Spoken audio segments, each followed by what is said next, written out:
So আজকে আমরা বাচ্চাদেরকে নিয়ে যাচ্ছি একটা নতুন জায়গা এক্সপিরিয়েন্স করতে। সেখানে বোন আছে, বোনের ফ্যামিলি আছে, অ্যান্ড আমরা আছি, মা আছে সাথে।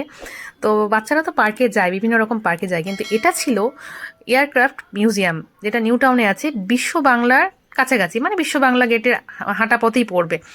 তো সেখানে বাচ্চাদের সাথে সাথে আমরাও এক্সপিরিয়েন্স করব এরকম একটা প্লেনকে দেখে, প্লেনের ভেতরে কি বলবো, ভিডিও করা যাবে না, তবে প্লেনের ভেতরে ঢোকা যাবে, সব কিছু এক্সপিরিয়েন্স করা যাবে, টাচ করা যাবে, দেখা যাবে, কিন্তু ভেতরে ফটো ভিডিও অ্যালাউ নেই, তাই ভেতরটা তোমাদেরকে আমি দেখাতে পারবো না। তবে ভেতরে আমরা গেছিলাম, বাচ্চারা একটা নতুন জিনিস এক্সপিরিয়েন্স করেছে ভেতরে ঢুকে, সেটা তোমরা গেলে বুঝতে পারবে। আর যেহেতু মিউজিয়ামের সাথে পার্কও আছে বাচ্চাদের, তো ওরা এই যে এগুলো গাড়িগুলো ভেবেছিল যে চালাতে পারবে, কিন্তু এগুলো চালানো না, জাস্ট বসে একটু ফটো তোলা কিংবা বসে স্বাদটা বোঝা যে কেমন লাগে। তাছাড়া যে সমস্ত অ্যাক্টিভিটিসগুলো ছিল সবগুলো কিন্তু প্লেনের সাথেই রিলেটেড, মানে ওইভাবেই বানানো আছে। এই যে ক্লাইম্বিং আছে, স্লিপারে যা আছে, সব কিছু এরকম প্লেন টাইপেরই করা ছিল। কিন্তু ওরা দেখে ভাবছে যে ওরা প্লেনে খেলা করছে। ফার্স্ট টাইমে আয়ান একটু ভয় পাচ্ছিল, ভাবছিল উড়ে যায় নাকি, কিন্তু পরে দেখলো যে না, এটা জাস্ট এমনি রাখা আছে, এভাবে বানানো আছে, ওটাই খেলবে। তার জন্য যতগুলো অ্যাক্টিভিটি ছিল সবগুলো আয়ান ট্রাই করেছে, মানে সবগুলোতে এত মজা করেছে।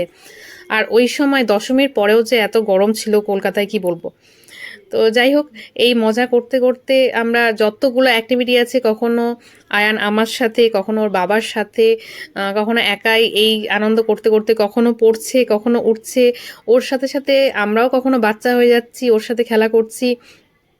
মানে সব কিছুর মধ্যে দিয়ে একটা সুন্দর, মানে আমরা দুপুরের পরেই গেছিলাম, কিন্তু রাত হয়ে গেছে, ওটা রাত 8টা পর্যন্ত সম্ভবত খোলা থাকে।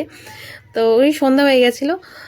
আর আমাদের সাথে সাথে এদেরও খেলার আর কি, মানে শেষ হচ্ছিল না, মানে খেলে হাঁপাচ্ছে না, এরকম একটা ব্যাপার। বলছি চলো বাড়ি যাই, কেউ যাবে না বাড়ি, খেলা করেই যাচ্ছে, একটা বাদ দেবে না, মানে পারুক চেয়ে না পারুক। আর এই বোনের মেয়ে ভাবছে যে ও কেন করতে পারছে না, ও কখন বড় হবে তো করবে। আর আয়ান যেটা পারছে না সেটা বারবার করে করছে। তো যাই হোক, এই দেখতে দেখতে রাত্রেবেলায় দেখো প্লেনটার সামনে এত সুন্দর লাগছিল, মনে হচ্ছে রিয়াল এয়ারপোর্টে আমরা দাঁড়িয়ে আছি। তো যাই হোক, ঘুরতে ঘুরতে এই যে ঘাসটা এত সুন্দর ছিল যে জুতো খুলে আমরা হাঁটাহাঁটি শুরু করলাম। অনেকদিন পরে আমরা দুই বোনও একসাথে হয়েছি। তো যাই হোক, একটা সেলফি। এই যে বিশ্ব বাংলা গেট, গেটের তলায় যাব, উপরে যাব না, কারণ এতগুলো লোক আছে, আগের থেকে বুকিং ছিল না, বুকিং করলে হয়তো বা আমরা উপরে যেতে পারতাম। তো যেহেতু আগে থেকে কোনো প্ল্যান ছিল না, ইনস্ট্যান্ট প্ল্যান হয়েছিল, তো উপরে যাওয়ার কোনো মানেই হয় না, গেটের নিচ দিয়েই আমরা যাই দেখতে দেখতে। তো যাই হোক, এর মধ্যে একটা ঘটনা হয়ে গেছিল যে মায়ের ফোনটা ওইখানে হারিয়ে গেছিল। এত লোক, সব এডুকেটেড লোক ওখানে ঘুরতে যায়, দেখতে যায়, মায়ের ফোনটা জাস্ট রেখেছিল, রাখার সাথে সাথে চুরি করে নিল। মানে আমি অবাক হয়ে গেলাম। যদিও বাড়িতে এসে ফোনটা আমরা লক করে দিয়েছি, ফোন সে ইউজ করতে পারবে না আর।